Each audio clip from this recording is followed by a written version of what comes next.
ยังปันอ่านเสียงเนืองนั้นมีกองเอิญสั่งร้องหมู่คนงานฮือจัดการเร็วรีบผลห่อหีบและบุงก๋วย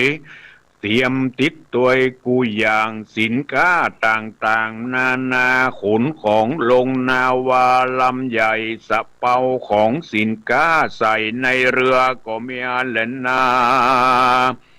ตะตาในกาลนั้นองค์หนอจันพระสัทธาอ้อนวอนมารดากะคอยขอแม่ปลาลูกน้อยและถงทองบอกตามตำนองกับพ่อแก่ว่าตัวลูกข้าขอติดไปตัวถึ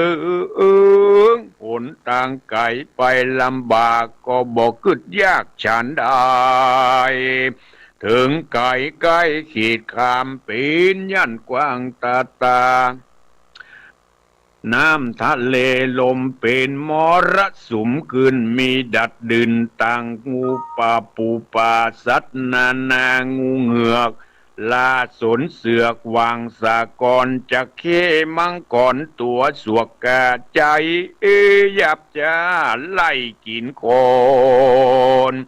ข้าขอพระโจรสัจใจหยาบด้วยอานุภาพหยาบจ้าบราวีเล่นนาแม่เฮยสาปีส่วนจันดานแม่ไทยรีบสะสายลงจากข่าวว่าออกไปหานายนาวาตากวางด้วยตีจะบุญสมปานเจ้าได้สร้างปั๊มเป่งมาในจาดในจาดที่แล้วบอกกาดแก้วส่งตัวมานายสะเปามีใจหันษาจืนยาวจริงถามแม่เจ้าว่ามาแต่ที่ใดจะต้องการสิ่งใดนามาติดเนจงกล่าวจี้แก่เรารานางก็ไขว่าจะบอกเล่าตามเรื่องเก่าที่มีมานายนาวาจริงจักสักไซว่าอ้ายลูกแม่ไทยเต้าใดจะนางก็ใครจะบอกว่าอายุลูกข้าได้7 ขวบตึงมาบ่มีแข้งขาบ่มีตีนมือตีนยางบ่มีร่างกายตัวตนมีแต่หัวตั้งอยู่จ้างฟู้อู้กำคนกำบันดลทรงสาฮือลูกข้าสุวรรณศิลาสาเลนาตาเนยเตปีโขในกาลนั้นส่วนอันว่านายสะเปา500เมื่อได้ฟังแม่เจ้าหนุ่มน้อยเล่าไขจาว่าลูกบ่มีกายามีแต่หัวเต้าอ่านเขาเหล่านั้นตบมือเยาะเย้ยแก่นงไว้ว่ามีที่ไหนคนในโลกลาจักเดินต่างต้องกล้าบ่มีทุนร่างกายบ่สมบูรณ์เหมือนเปื้อนเจ้าบานแข้งหักขาห้านเปื้อนก็บ่เอาไปคนเสียจริตจิตใจเตรียมไปดังบ้าจักเป็นปอกาก็บ่เคยมีต้องสมบูรณ์ดีแลบล้วนลักษณะถูกต้วนนั่นแหละนะชื่อว่าคนดีลูกแม่นี้บ่มีตีนบ่มีมือแข้งขาเดินใดจากไปก้าไปกายกับหมู่เฮาได้สันสายจักได้ดังหรือจานางมีความโศกาหมัดไม่จริงร้องร่ำให้อืดโอยคางหัวอุกนางปานดังจักแตกเพราะเขาจะย่อเด็กนินตาเป็นกำปาลาเย้ยเยาะบ่มวนเพราะแก่หูนางจ้าและนาตาในกาลนั้นนายสะเปาหัวหน้าใหญ่หันนางร้องไห้ก็มีความอินดู มีความมุดตูภายแผ่จริงบอกแม่จันทานจุงปากุมารลูกเจ้าของสเบียงน้ำเข้าจุงนำมา นางมีสูมนัสสาจมจืน ใจต้องตื่นเจยบานลาปอกามาหากุมารลูกเต่าเล่าแต่เก้าหือลูกใจฟัง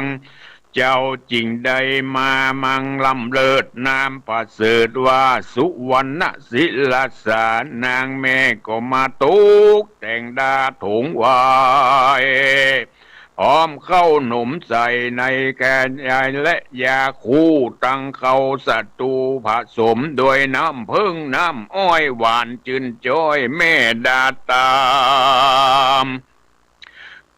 กับตั้งถงใส่ของคำ500แล้วปลาลูกน้อยไปมอบเกณฑ์นายเรือคนหลายเหลือบ่อน้อยหันศีรษะเจ้าน้อยเลิศเรืองรองเป็นสีทองเรืองเรือเกิดความเปื้อสมเกิดด้วยเปื้อสมปานเข่าสาทุกการด้วยป่าลมียานแห่งเจ้าตอนนั้นเล่าเจ้าจริงกราบอำลายังพระมารดาจอมเงาขอแม่เจ้าจุงอยู่สวดสันดีเดเตอเขาก็ปาเอาสู่นาวาลำใหญ่เจ้าหน่อไทยอยู่เจยบานตั้งสัจจะอธิษฐานด้วยปาละมียานแห่งเจ้าตัดความโศกเศร้าสวงอารมณ์ส่วนเจ้ามารดาไทยพิราบให้สะอึสะอื้นอาบน้ำตาแสนเวทนาลำยิ่งแก้วจอมมิ่งจากอกนางมีหัวใจมาอังมัดไม่นางร้องร่ำให้กล่าวเป็นกะถาว่าพุทธนิวัตสุมามังอนาถางภาริสติดังนี้จันทานนางตุกอยากได้ปัดได้ภาคจากพุทธานางตุกเขาเวทนาเหลือแลลูกรักแม่ไก่ตานางอาทะว่าร้องไห้ละแม่ไว้อยู่เดียวดายแม่เตียงจากตายบ่หัน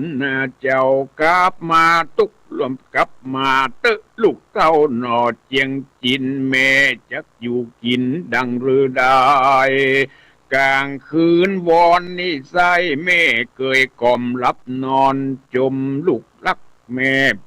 ลักพ่อสายสมอนยามลูกรับนอนแม่เคยปั่นอาปันห่มผ้ายามดึกเที่ยงฟ้าหนาวสั่นเย็นเคียงจอมภูมินลูกแก้วเจ้าจากแม่แล้วจุงไปดีมีสลีโชคใจดีไปหน้าแม่เจ้าจักไปกล้าไปขายจุงเกิดโชคลาภลาภาสาปะโรกาอย่ามาเบียดมาเบียนไกลฮือลูกไทยอยู่สวดสดีพระภูมินอนนารับพรจากเจ้ามารดาสุวรรณศิลาสาสั่งลาแม่แล้วตูนแก้วก็กราบวันตาส่วนนายนาวาหัวหน้าสะเปาใหญ่จริงสั่งฮื้อหมู่คนงานกาปะริวานพร้อมรังนายเรือสั่งบงการฮือได้เลิกวานใจโจกฟ้าจุงมุ่งหน้าออกเดินเรือขึ้นตั้งเหนือน้ำกว้างใหญ่ถึงตาตั้งสุวรรณภูมิมาเอาศิลาสารนอนเอากับถงห่อเขาแห่งเจ้ารวมอยู่ในเหือก็มีอันและนาอาทานังอาทาหังตังปาวาคิตวังตีนี้จักวันนาจะถึงนางจันทานแม่เจ้า ตั้งแต่ศิลาสารนอนเนาจากนางไปนางยินอะไรบ่แล้วนางแก้วคืนสู่กาวานางทรงโศกาหมัดไม่นางร้องร่ำให้ปริเวทนา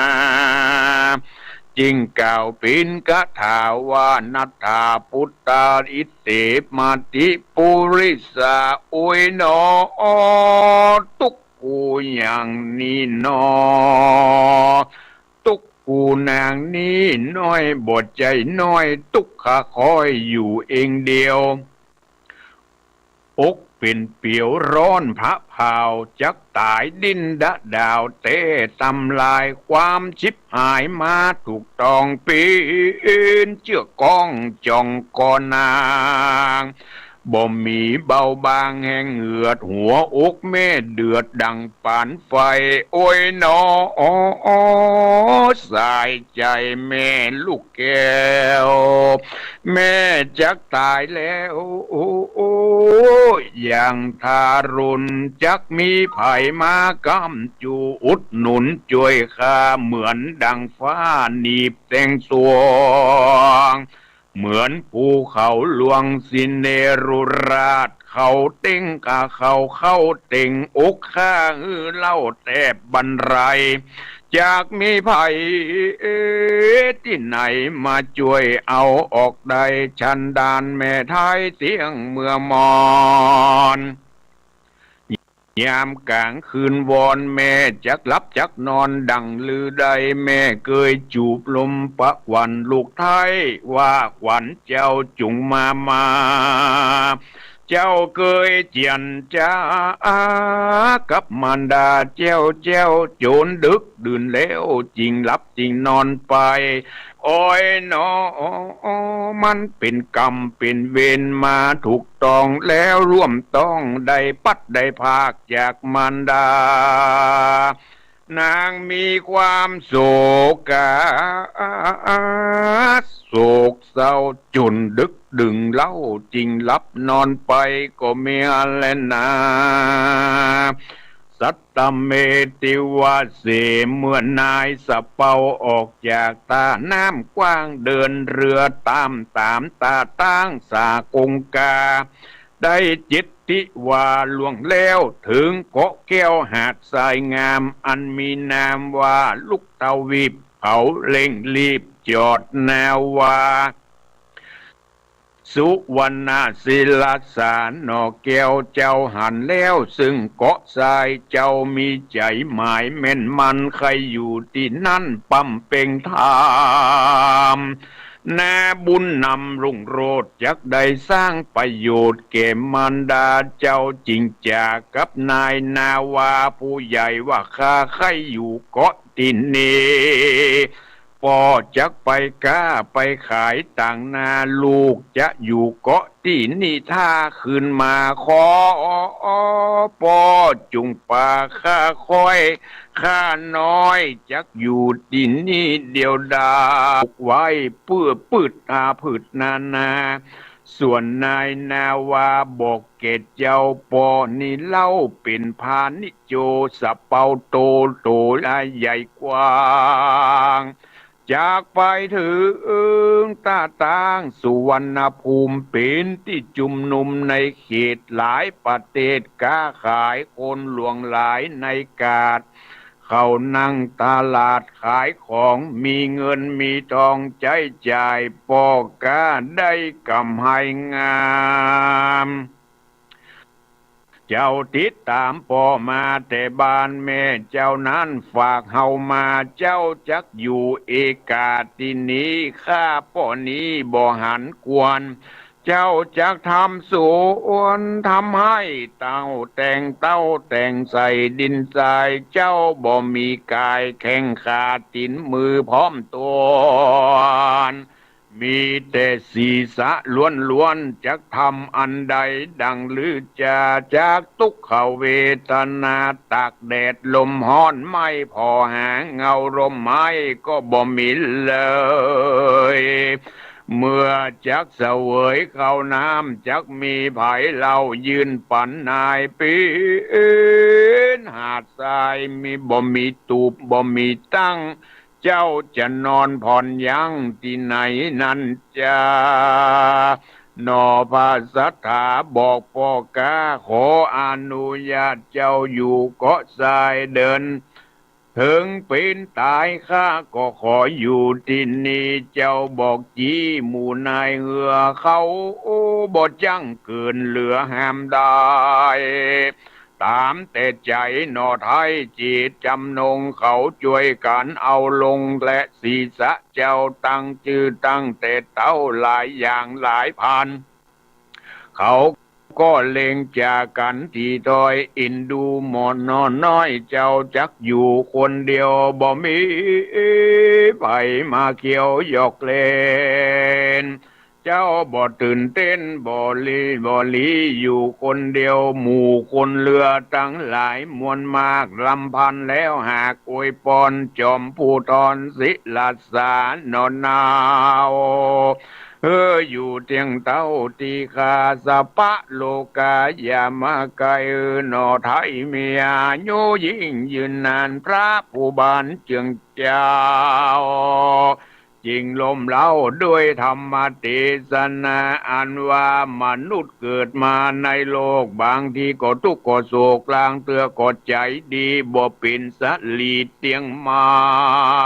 นหูความเหี่ยงไปมาจังใดเพตานี้จากใดพัดใดภาคเสียกันมันบ่เป็นแก่นสารเตียงมันกำก่อนนั้นหากปามามันเป็นธรรมดาของโลกตันอย่าได้เศร้าโศกอาวรณ์จะเล่นนาตัดสมิงกันเนในขณะยามนั้นหมู่นายสะเปา500นำเอาหนุ่มน้อยศิลาสากับถุงตองตาโภชนะอาหารอันแม่แต่งดามาตั้งแต่บานกับตังเจือเข้าป้างเข้าสาลีฟักแฟงมีแต่งเตาเข้าน้ำเจ้าไว้ที่เกาะทรายคนหลวงหลายมวลมากจงเจ้าแล้วก็ภาคอำลาส่วนศิลสารนอนเอาก็ออกจากศีรษะเจ้าเอาเจื้อแต่งเจื้อเตาเขาโพดเขาสาลีฟักแฝงมีกูอย่างเจ้าบอกว่าเจ้าเพราะวันดินทรายตามใจหมายแห่งเจ้าเจื้อแต่งเตาก็งอกออกงามดีก็มีอันเล่นนา อัปปราภเกคันตากันต่อมาพันธัญญาก็พาริออกมีจีเรื่องงามลุมมีลูกหลายงามบ่น้อยลูกใหญ่น้อยออกเรียงระอายดินผลทรายงามล้ำบุญช่วยกำกุมารายังมีธิดาแห่งพญานาคได้ออกมาจากเมืองบาดาลมาหาความสำราญละเล่นมีใจตื่นเต้นตามภาษาอำลาปิตามารดาแม่เมืองนาคจุรญาติขึ้นมาเกาะทรายมาหันแต่งลายหน่วยเต้าตั้งเขาโพดเขาสาลีลูกฟักดีงามยิ่งสองนางหันแล้วจริงสังกาว่ามันปี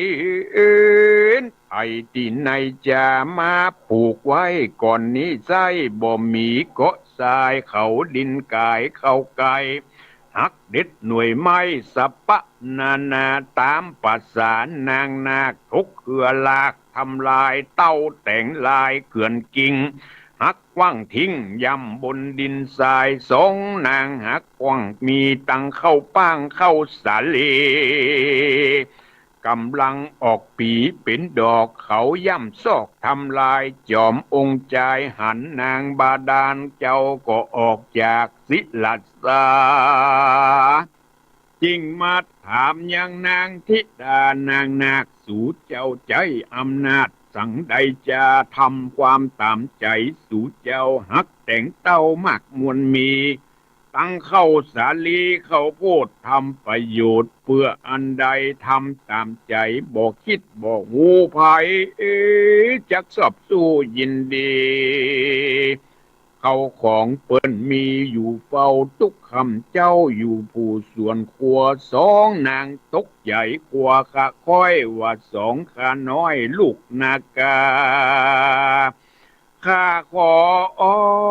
สุมาอาภัยยกโทษขอพี่เจ้าได้โปรดคุณนาแต่ก่อนข้าเคยมาแอวเลนบ่วางเว้นหากเคยมาบ่มีไผมาปลูกสร้างเป็นเกาะร้างแต่เดิมอ่อนบ่หูว่าเป็นของผู้ทอนปิดเจ้าสองขานี่เล่าหากทำลายขอพี่จายจุงยกโทษขอพี่ได้โปรดอภัยเจ้าลุกที่ไหนมาอยู่ที่นี่ขอกล่าวจีบอกเราราเจ้าเป็นเทวบุตรเทวันดารักษากงกายันกวางรักษายันน้ำทะเลลมกว่ากะปีนอินพรมติบเตดอยู่นิเวศตาวัดติงสาแป่งเปรตลงมานี่สองขาน้องนี่เป็นลูกนาคาและนาศิลสากุมาโรส่วนอันศิลสาคิดไปคิดมาที่ถอยเราจักบอกแก่นางนัดน้อยดังลือจาจักบอกว่าเป็นเทวดารักษาเกาะทรายใหญ่กว้างเราเป็นตนเอกอ้างพรหมมาเราเป็นอินตาอยู่สวรรค์ฝักฟ้าเสด็จลงแหล่งลามนุษย์สาในสมุทรกงกาตินีถ้าเราบอกอย่างนี้นางก็คงเชื่อกรรมเรา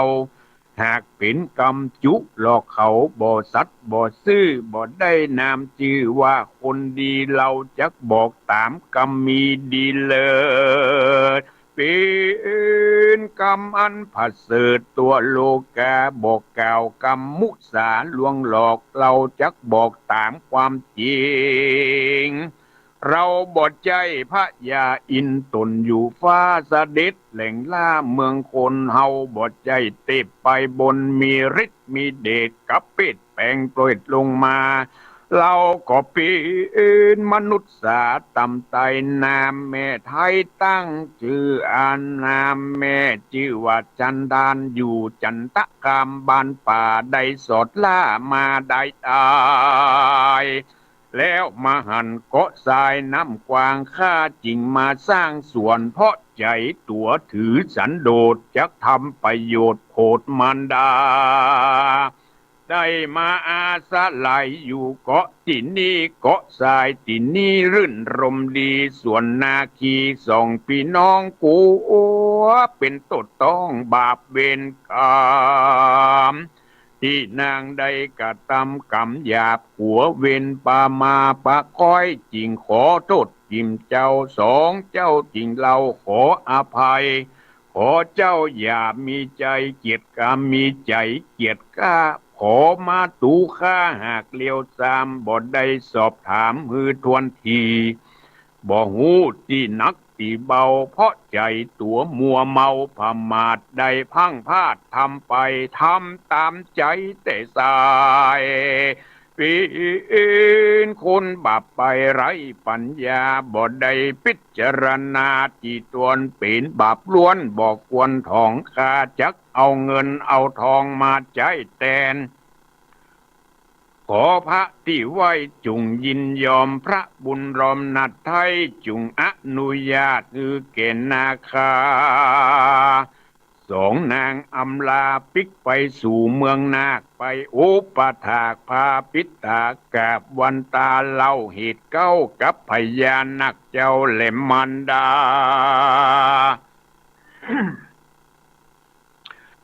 ว่าลูกสองราพี่น้องได้ขึ้นไปรอดห้องที่เกาะทรายเพราะมีใจหมายสอดลาแอวเล่นต้าวังวนบอกวู้ว่ามีคนมาสร้างให้มีเต้าแต่ แต่งสาใสยังยายมีตังแต่งลายและเข้าป้างเข้าผ่าเขาปลูกสร้างหากงามดีกำลังออกปีเป็นดอกฟ้าฟักแฝงออกลำไหลเป็นเครือใบหน่วยอวนเตาแต่งล้วนดีงามลูกบอดตันได้ถามตวนทีว่าเป็นของผู้ใดจ้าลูกได้ฮักได้เด็ดผาลาแต่งเตาตังเข้าโพดเข้าสาลีบอกว่ามีคุณเล็ดโตดจักเสียประโยชน์แก่คนได้ทำตามใจลูกเต่าบอกว่าเจ้าของเปิ้นมีหันจักบ่ดีไปนาตูข้าขอกราบบิดาและมาตาเจียงเจ้าเพราะลูกเต่าหูตัวเมื่อไปลุนจักเป็นกุลหรือเป็นโตดพอขอพ่อแม่ได้โปรดคุณนานเด็ดนาคาลาปิส่วนพญานาคได้ฟังคำจาของลูกเต่าเล่าแต่เก้าเดิมมาจริงบอกทิดาลูกนาคว่าสองเจ้านี้หากทำเวรจักปาเป็นบาปเป็นกรรมบาปต้องสองพี่น้องบอกควรทำมันจะเป็นเวรกรรมไปจัดหน้าจักได้เป็นบาปกาของสุวรรณา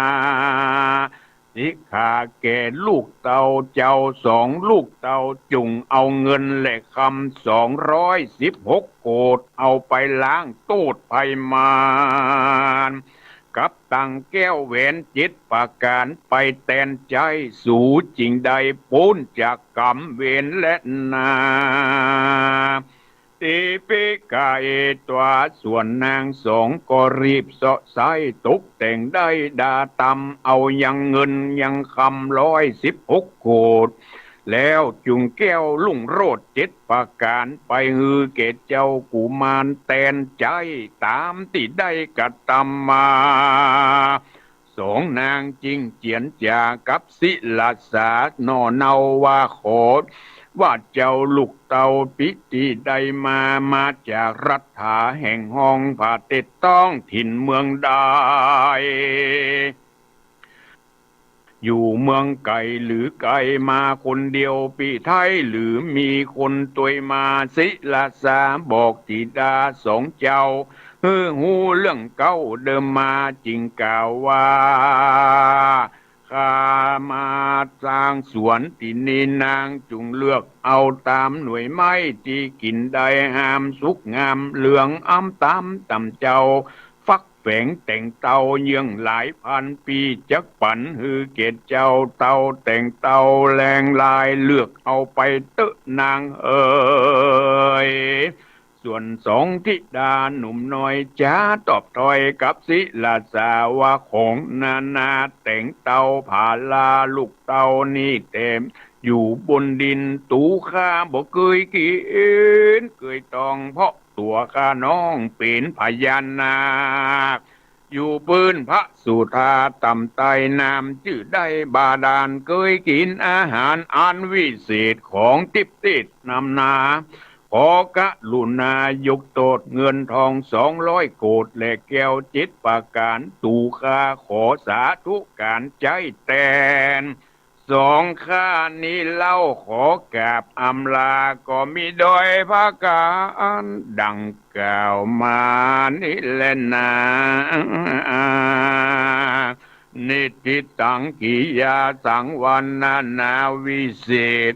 จะห้องเหตุยังสุวรรณศิลาสาผูกตวนสองก็บังคมสมเลสดีพระธรรมเทศนา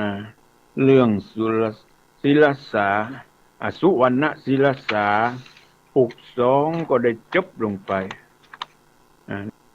ในทำนองแบบพื้นเมืองเหนือที่จบลงไปก็จะสรุปใจความโดยย่อๆหลังจากที่ศิลาสาขออนุญาตตนแม่ไปก้าไปขายเนาะโอ้ใจใหญ่เนาะมีแต่หัวอยากจะช่วยแม่หันแม่ตุกแม่อยากล้ำไปก็ได้มาปรึกษา แม่จะไปกล้าไปขายกับหมู่เฮือสะเปาเปิ้นจะไปกล้าต่างบ้านต่างเมืองก็ขอติดเปิ้นไปตัวยแต่บ่มีทุนก็ไปขอยืมทุนจากผู้ใหญ่บ้านมา500 บาทตนแม่ก็ไปขอวิงวอนกับผู้ใหญ่บ้านผู้ใหญ่บ้านเพิ่นก็อินดูเนี่ยเงินมา500 บาทเอาไปซื้อเอาไปซื้อพันธุ์ผักกาดพันธุ์ผักกาดพันธุ์ผลไม้รากไม้ต่างๆเพื่อจะเอาไปขายตนแม่ก็ไปอู้ไปจากับปอกกาสะเปาเปิ้นก็อินดูตอนแรกเปิ้นก็โอ้มันจะเป็นไปได้อย่างไรลูกเจ้ามีแต่หัวโอ้แม่ก็รับรองศิลาสาก็วิงวอนเมื่อได้เวลาแม่ก็เตรียมถุงห่อข้าวของกินแห้งหลายอย่างพร้อมเงิน500พร้อมด้วยพืชพันธุ์ธัญญาหารต่างๆเพื่อจะเอาไปขายเสบียงแม่ลูกหันแม่หันลูกได้ตั้งอกตั้งใจก็ว่าได้คัดคืนเมื่อสุวรรณศิลาสามีสีเหลืองทองหรอคนห้องว่าสุวรรณศิลาสาสุวรรณมีสีเหลืองทองเขาตั้งหลายหมู่เหือตั้งหลายหันก็อู้สาธุการมีความยินดีแต่แม่ได้รับความเศร้าโศกเสียอกเสียใจร้องห่มร้องไห้ตีลูกได้จากไปเคยอยู่กับลูกเคยรับเคยนอนเคยป้อนข้าวป้อนน้ำบัดเดี๋ยวนี้ลูกได้จากไปเสียอกเสียใจร้องห่มร้องไห้ง่อมจิตง่อมใจศิลาสาอธิษฐานด้วยบุญสมปานสัจจะปารมีขอข้าได้สมดังความมุ่งมา่ปรารถนาเหือสำเป่าเดินไปเรื่อยๆก่อนจะถึงเมืองจุดหมายปลายทางไปถึงเกาะใหญ่เกาะหนึ่งเจ้าศิลาสาหันเกาะทรายนั้นมีความปออกปอใจบอกนายเหือนายสำเปาได้ยุตินิกรรมได้ยุติเกาะทรายนี่ข้าขอลงอยู่ที่นี่นายสำเปาเปิ้นอธิบายให้ฟังเป็นอย่างเจ้าคนเดียวมีแต่หัวจะมาอยู่ที่เกาะทรายเนี่ยบ่มีต้นไม้ต้นตอกบ่มีห่มบ่มีเงาจะอยู่ได้อย่างไรนายสำเปาอธิบายยกอย่างไรอย่างมาเจ้าศิลาสาบ่ฟังข้าพร้อมถ้ามีเสบียงทุกอย่างขออยู่ที่นี่ขอลงที่เกาะที่นี่เกาะกลางน้ำที่นี่เมื่อนายสะเปาได้รับความขอร้องจากศิลาสาก็เอาตามใจช่วยกันขนถุงเสบียงมีถุงเข้าปลาอาหารตลอดถึงพืชพันธุ์ธัญญาหารที่เจ้าเตรียมมาหลายอย่างลงที่เกาะนั้นหลังจากที่ลงเกาะเรียบร้อยแล้ว